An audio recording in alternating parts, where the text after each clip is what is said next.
Bonjour, dans ce tutoriel nous allons découvrir comment utiliser l'application physique pour réaliser une série de mesures et exporter les données pour pouvoir ensuite les exploiter sur son ordinateur. Donc on commence par appuyer sur le bouton, sur l'icône de l'application physique.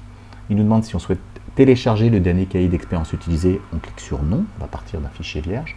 Et là, sur cet écran, on va tout de suite cliquer sur le rond avec le plus pour accéder à un menu dans lequel on va faire notre choix. Et par exemple, pour la démonstration, je vais cliquer sur microphone, on voit qu'un menu déroulant apparaît. Et pour la démonstration, je vais cliquer sur fréquence fondamentale. Et justement, l'intérêt de cette application, c'est de découvrir qu'il y a plein d'autres capteurs et vraiment de s'amuser à découvrir toutes les possibilités qui sont offertes. Là, je clique sur fréquence fondamentale et en direct, il enregistre la fréquence du son que j'émets. Et c'est enregistré à partir du moment où vous cliquez sur le bouton de gauche ou le bouton de droite. Alors à gauche, par exemple, je vais cliquer sur le bouton pendant que je chante.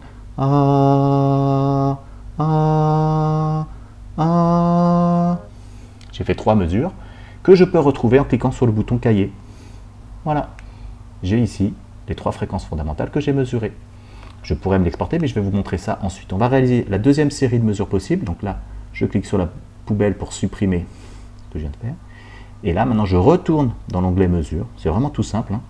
Et je vais chanter une note tenue, puis cliquer sur le bouton Rec.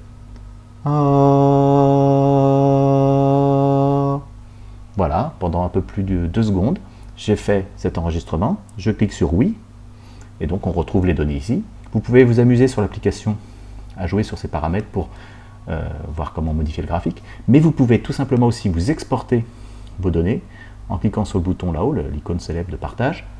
Vous cliquez sur créer un fichier CSV, et puis là, pour votre premier essai, vous allez choisir un décimal qui sera un point ou une virgule. Donc la première fois, vous allez certainement vous envoyer les deux pour voir comment votre tableur grapheur lit les données le mieux. Donc moi, je choisis virgule, je dis que j'ai compris, et je vais me l'envoyer. Alors il propose par mail, mais en fait, pour vous partager le fichier de données, vous avez le choix entre plusieurs options qui vont dépendre de paramètres de votre téléphone. Vous l'envoyez, et ensuite, à vous de jouer sur votre ordinateur pour utiliser ces données, les exploiter avec un tableur grapheur ou même avec Python.